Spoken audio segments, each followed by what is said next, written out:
Matrix multiplication is really useful since you can pack a lot of computation into just one matrix multiplication operation. But you should be careful of how you use them. In this video, I want to tell you about a few properties of matrix multiplication. When working with just real numbers, or when working with scalars, multiplication is commutative. And what I mean by that is if you take 3 times 5, that is equal to 5 times 3. And the ordering of this multiplication doesn't matter. And this is called the commutative property of multiplication of real numbers. It turns out this property that you can reverse the order in which you multiply things, this is not true for matrix multiplication. So concretely, if A and B are matrices, then in general, A times B is not equal to B times A. So just be careful of that. It's not okay to arbitrarily reverse the order in which you multiply matrices. So we say that matrix multiplication is not commutative. It's a fancy way of saying it. As a concrete example, here are two matrices. This matrix 1100 times 0020. And if you multiply these two matrices, you get this result on the right. Now let's swap around the order of these two matrices. So I'm going to have taken these two matrices and just reverse them. It turns out if you multiply these two matrices, you get this second answer on the right. And well, clearly, right, these two matrices are not equal to each other. So in fact, in general, if you have a matrix operation like A times B, if A is an m by n matrix and B is an n by m matrix, just as an example, then it turns out that the matrix A times B, right, is going to be an m by m matrix, whereas the matrix B times A is going to be an n by n matrix. So the dimensions don't even match, right? So if A times B and B times A may not even be the same dimension.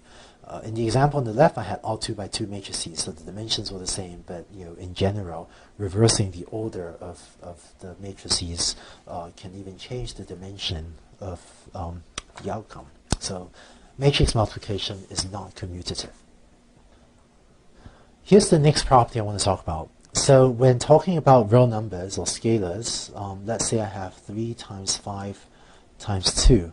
I can either multiply 5 times 2 first, and I can compute this as 3 times 10, or I can multiply 3 times 5 first, and I can compute this as 15 times 2, and both of these give you the same answer, right? Both of these is equal to 30. So if it doesn't matter whether I multiply 5 times 2 first, or whether I multiply 3 times 5 first, because sort of, 5 times 2 is equal to 3 times 5 times 2. And this is called the associative property of real number multiplication. It turns out that matrix multiplication is associative. So concretely, let's say I have a product of 3 matrices, A times B times C. Then I can compute this either as A times B times C, or I can compute this as A times B times C. And these will actually give me the same answer. I'm not going to prove this, but you can just take my word for it, I guess. So just to be clear what I mean by these two cases, let's look at the first one. Right, this first case, what I mean by that is if you actually want to compute A times B times C, what you can do is you can first compute B times C, so that D equals B times C, then compute A times D. And so this is really computing A times B times C.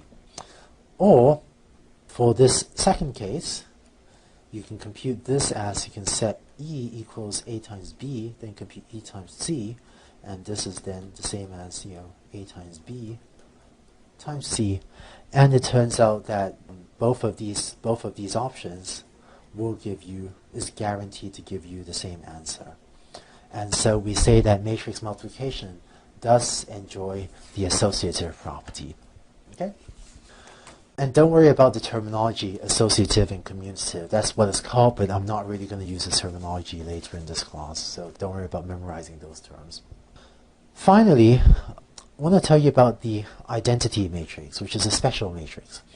So let's again make the analogy to what we know of real numbers. So when dealing with real numbers or with scalar numbers, the number 1 is, you can think of it as the identity of multiplication. And what I mean by that is that for any number z, the number 1 times z is equal to z times 1, and that's just equal to the number z, right, for any real number z.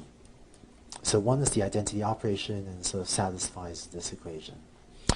So it turns out that in the space of matrices, there's an identity matrix as well, and is usually denoted I, or sometimes we write it as I of n by n if we want to make explicit the dimension. So I subscript n by n is the n by n identity matrix. And so there's a different identity matrix for each dimension n. And here are a few examples. Here's the 2 by 2 identity matrix. Here's the 3 by 3 identity matrix. Here's the 4 by 4 identity matrix. So the identity matrix has the property that it has 1s along the diagonals, right, and so on, and 0 everywhere else. And so, by the way, the 1 by 1 identity matrix, is just the number 1. It's the 1 by 1 matrix with just 1 in it. So it's not a very interesting identity matrix.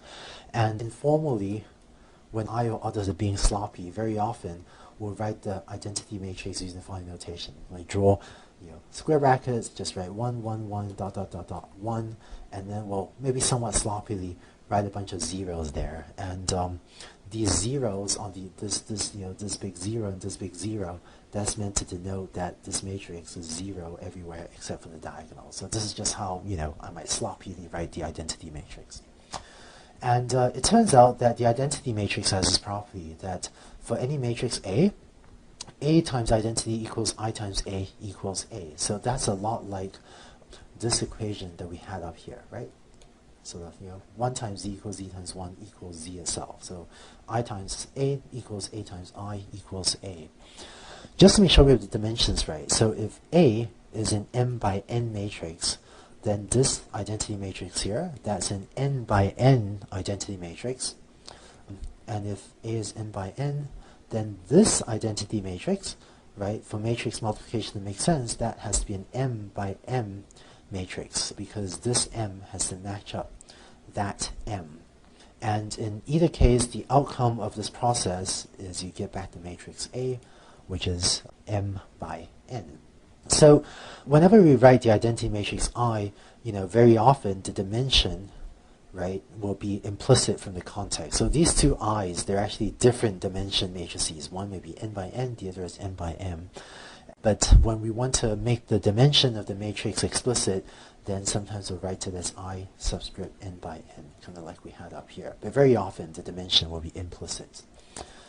Finally, I just want to point out that earlier I said that A times B is not, in general, equal to B times A, right? That, that for most matrices A and B, this is not true. But when B is the identity matrix, this does hold true. That A times the identity matrix does indeed equal to identity times A. It's just that, this is not true for other matrices B in general. So that's it for the properties of matrix multiplication and special matrices like the identity matrix I want to tell you about. In the next and final video on our linear algebra review, I'm going to quickly tell you about a couple of special matrix operations, and after that you need everything you need to know about linear algebra for this class.